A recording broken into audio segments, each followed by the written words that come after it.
첫 번째 순서입니다.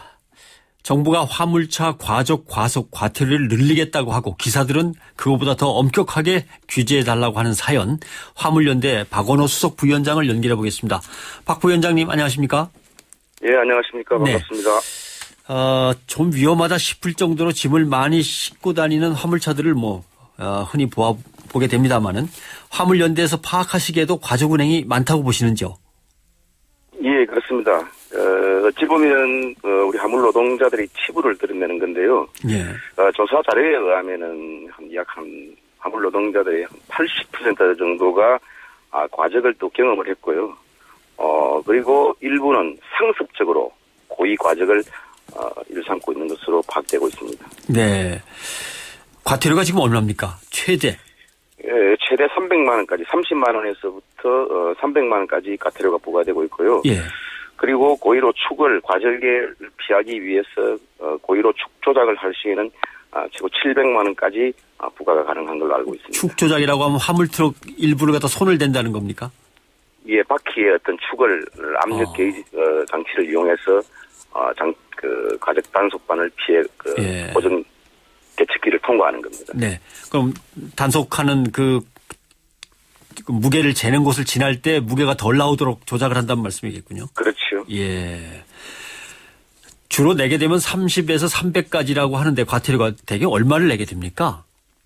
오늘 오전에도 제가 전화를 한번 받았는데, 예. 일부 그러니까 저희들은 지금 정부에서 규제하고 있는 것이 총 중량 40톤, 예. 축중 10톤을 기준으로 하고 있고 거기에 추가적으로 10%를 갖다가 지금 기계적인 오차 범위를 주고 있는 거거든요. 예. 근데 지금 오늘 300만 원에 부과됐다고 연락이 왔었어요. 근데 그 사람은 40톤에서 약 한 300kg 정도 오버됐어요. 300kg 정도 오버인데? 예. 근데 이제 그분은 억울하다고 전화가 온 거고요. 예. 대부분 보면은 30만 원에서 한 300만 원. 처음에 단속이 되면은 30만 원. 예. 그러고 나서 80만 원씩 계속 이제 상향 조정이 되거든요. 네. 그게 한계가 단속대에 걸리는 경우가 누적되면 이제 올라가는군요. 그렇죠. 예. 과태료를 500까지도 올릴 수 있다. 오늘 이제 이런 내용이 이제 어느 정도 아직 구체적인 건 아닙니다만은 이 정도까지는 얘기가 나왔는데 예. 과태료를 이렇게 올리면 효과가 있는 겁니까 없는 겁니까? 아마 오늘 국토부 보도 자료를 보시고 질문하신 것 같은데요. 과태료를 최고 500만 원까지 올리겠다는 내용이 저도 오전에 봤습니다.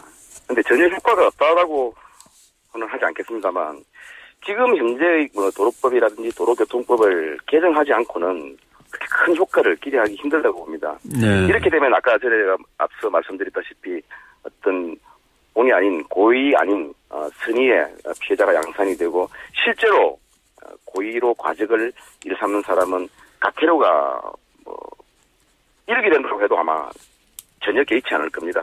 1억이 된다 하더라도. 예. 예. 근데 선의의 과적자라면 어떤 경우를 말하는 거예요? 자기가 뜻해서 과적한 게 아니고 남이 억지로 시킨 겁니까? 어떻게 되는 겁니까?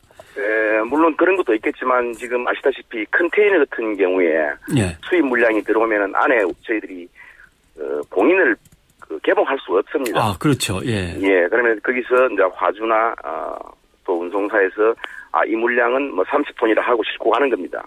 근데 그 안에 짐이 그 안에 상태가 편중이 실릴 수가 있거든요. 우리 육안으로 볼 수 없기 때문에 그러다 보면은 축에 걸리는 겁니다. 아까 말씀드린 축중 10톤이 초과되는 것은 단속이 되거든요. 그런 경우는 이제 선의의 과적자.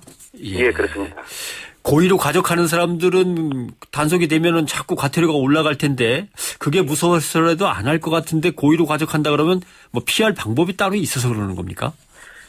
실제로 고의로 과적하는 100톤이나 200톤, 심지어는 250톤 이렇게 실는 사람도 있습니다. 그런 예. 사람들은 아시다시피 자기 앞으로 재산이 없습니다.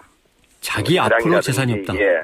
차량이라든지 어떤 모든 재산을 제3자 명의 부인 내지는 다른 사람 명의로 옮겨놨기 때문에 과태료는 강제로 부과할 수 있는 게 아니거든요. 끝까지 안 내면 예. 재산을 살펴보는데 재산도 없으니까. 없어요. 그렇게들 다 빼돌려 놓고서 일을 하시는 분도 계시단 말씀이군요. 예.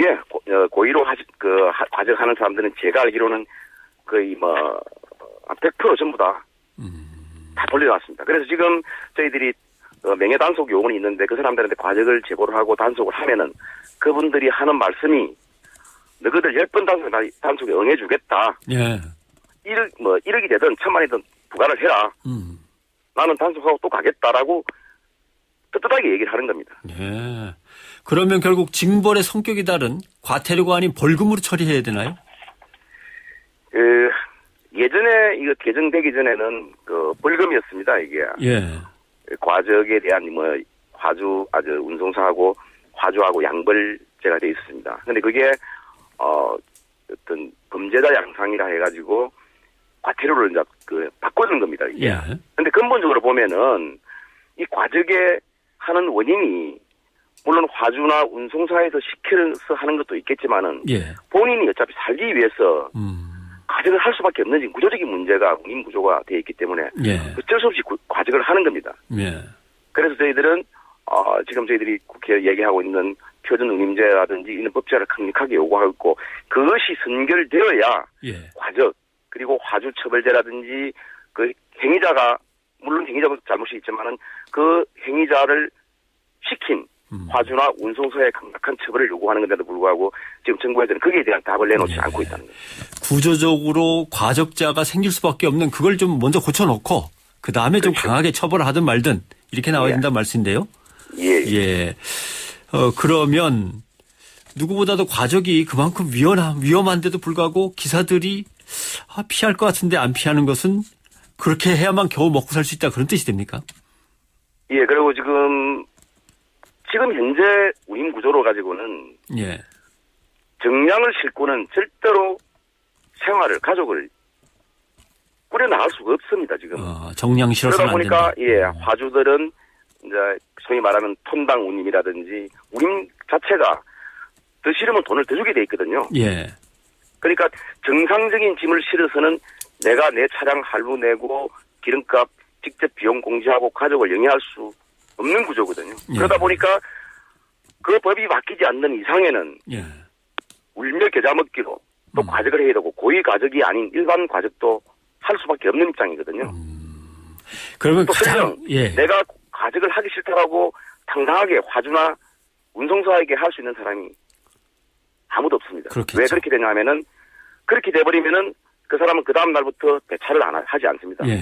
너희 아니라도 다른 사람들이 얼마든지 차가 있으니까 니는 내일부터 일하지 마라고 당당하게 얘기해버리기 때문에 예. 약자인 을에서는 울며 겨자 먹기로 치료도 해야 되는 게 과적입니다.